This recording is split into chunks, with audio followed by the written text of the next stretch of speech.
Hello बच्चों, तो हमें क्वेश्चन गिवन है for a zero order reaction the plot of concentration a minus x versus time is linear with. First option given है positive slope and zero intercept, second option है negative slope and zero intercept, third option है positive slope and non zero intercept and fourth option is negative slope and positive intercept. तो हमें given है क्या? For zero order reaction हमें एक zero order reaction given है, हमें बताना है ए माइनस एक्स और टाइम का ग्राफ। उन्होंने हमें बता रखा है वो लीनियर है। हमें जो मेन चीज बतानी है वो स्लोप और उसका इंटरसेप्ट क्या होगा। तो जीरो ऑर्डर रिएक्शन के लिए जो इंटीग्रेटेड रेट इक्वेशन होती है वो हम कैसे निकालते हैं? सबसे पहले हमें पता होना चाहिए रेट लो। वो होता है के ए की पावर एन, और यहाँ पे एन क्या होता है? ऑर्डर। जो रेट होता है वो हमारे कंसंट्रेशन ऑफ रिएक्टेंट पे डिपेंड करता है। ये जो कंसंट्रेशन है ये किसकी है? ये कंसंट्रेशन ऑफ रिएक्टेंट है। ठीक है। और जो रेट कांस्टेंट है वो के ऐसे स्मॉल से रिप्रेजेंट करते हैं वैसे। तो रेट होता है, रेट इज इक्वल टू में के ए की पावर एन, के is our rate constant. Okay. तो फॉर जीरो ऑर्डर क्या गिवन है हमें? जीरो ऑर्डर, दैट मीन्स जो एन की वैल्यू गिवन है वो जीरो गिवन है। तो हमारा रेट क्या हो जाएगा? के ए की पावर जीरो। और किसी की भी पावर जीरो क्या होती है? वन होती है। तो ए की पावर जीरो की वैल्यू आ जाएगी वन। और यहाँ पे जो रेट, तो हम इसको कैसे लिख सकते हैं? जो हमारा रेट है इज इक्वल्स टू में के। ठीक है। देन रेट जो होता है वो change in concentration per unit change in time. Okay, change in time के हिसाब से होता है। चेंज इन कंसंट्रेशन मतलब डी ए हो गया, कितनी चेंज आई है कंसंट्रेशन रिएक्टेंट की। चेंज टाइम में, कितने टाइम चेंज में, ये हो गया के। Okay. Then we will integrating both sides. अगर आप ये कर लो T A is D T को आप उधर ले जाओ, देन इंटीग्रेटिंग बोथ साइड्स।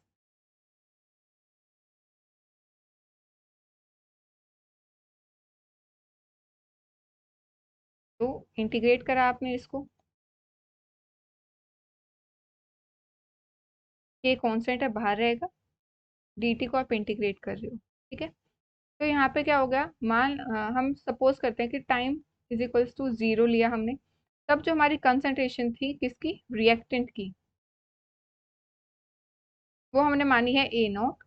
और टाइम टी पे जो कंसंट्रेशन है किसकी? रिएक्टेंट की, इतनी बची हुई कंसंट्रेशन है टाइम टी पे, वो हमने मानी है ए। ओके। तो हमने पुट कर दी लिमिट्स। यहाँ पे क्या है? ए नॉट कौन से टाइम पे? जब टाइम हमारा T is equals to zero given है।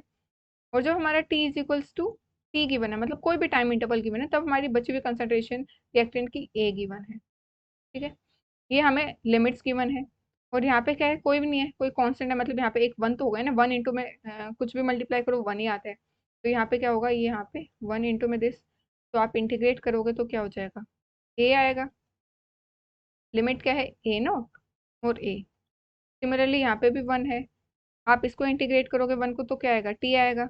ये हमारा था ही, इसमें भी लिमिट्स क्या है? T is equals to zero, T is equals to T. अब आप upper limit minus lower limit values put कर दो। अपर लिमिट ए है, माइनस लोअर लिमिट क्या है? ए नोट है, वो आपने पुट कर दी। ये हो गया के। अपर लिमिट क्या है? टी माइनस टी, यहाँ पे दूसरा टी क्या है? जीरो।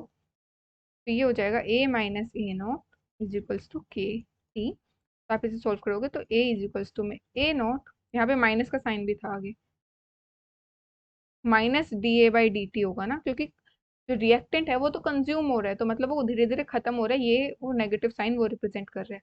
यहाँ पे हमने क्या करा? यहाँ पे नेगेटिव था, इसको हम उधर ले जाएंगे, तो यहाँ पे पॉजिटिव और उधर नेगेटिव कर दिया अब हमने। ठीक है। नेगेटिव करा तो यहाँ पे नेगेटिव चला आ रहा है, यहाँ पे भी नेगेटिव है, यहाँ पे भी नेगेटिव है। तो ये हुआ हमारा A is equal to A naught minus K T. Okay. तो ऐसे नेगेटिव साइन को भूलना नहीं है, नेगेटिव साइन को आगे लेके चलना है। ठीक है। ये हो गई हमारी इंटीग्रेटेड रेट इक्वेशन। ओके। और अगर आपको integrated rate equation zero order के लिए पढ़नी है एनसीईआरटी से, तो वो आपको मिलेगी पेज नंबर 103 टू 104 पे। इंटीग्रेटेड रेट इक्वेशंस गिवन है। केमिकल काइनेटिक्स के चैप्टर में, और ये जो पेज नंबर है वो पुरानी वाली एनसीईआरटी के हिसाब से है। तो 104, 104, 103 और 104 पेज नंबर पे आपको मिलेगा। तो आपको जो मेन चीज इस क्वेश्चन में ध्यान रखनी थी वो ये इक्वेशन, अगर आपको ये याद है तो आप डायरेक्टली ये इक्वेशन लगा दो, ए इज इक्वल टू में ए नॉट माइनस ए टी। ए क्या है? कंसंट्रेशन किसी भी टाइम पे। अगर हमने कोई ए से बी रिएक्शन मानी है, हमें इनिशियल कंसंट्रेशन है ए माइनस एक्स, जब हमारा टाइम टी पे एक्स कंज्यूम हो गया, तो जितना कंज्यूम होगा वो बना होगा। जो रेट होता है वो रिएक्टेंट पे डिपेंड करता है। और हमें वही क्वेश्चन पूछा है कि ए माइनस एक्स का टाइम के साथ ग्राफ बनाना है। तो यहाँ पे इस क्वेश्चन के हिसाब से क्या हो जाएगा, कितनी बची हुई टाइम पे ए माइनस एक्स, ए हम इनिशियली लेके चले थे, माइनस के टी, तो ये हो गया। तो इसका ग्राफ क्या है, ये y इज इक्वल टू में C minus M X. Straight line की इक्वेशन बन गई विथ डिक्रीजिंग स्लोप।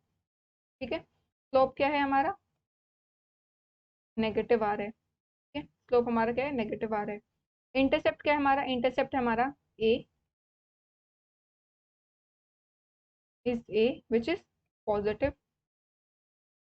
क्योंकि कोई भी कंसंट्रेशन आप लेके चलोगे, ऐसा तो हो नहीं सकता कि आप कोई कंसंट्रेशन लेके ही ना चलो, नेगेटिव तो कभी भी नहीं हो सकती कंसंट्रेशन। वो क्या है, पॉजिटिव। तो यहाँ पे क्या है, डिक्रीजिंग स्लोप आया है। तो इसलिए जो हमारे इंटरसेप्ट है वो यहाँ पे है, जो कि पॉजिटिव है। यहाँ पे हम लेके चले ए माइनस एक्स, यहाँ पे हम लेके चले हैं टाइम। ठीक है, इसका जो स्लोप आया है वो है माइनस की। तो आपको इस क्वेश्चन में बस एक ये इक्वेशन याद होनी चाहिए, A is equal to A naught minus K T for zero order. आपने उनकी वैल्यूज पुट करी, आपने देखा कि टाइम के साथ क्या होता है, डिक्रीजिंग स्लोप आ रहा है।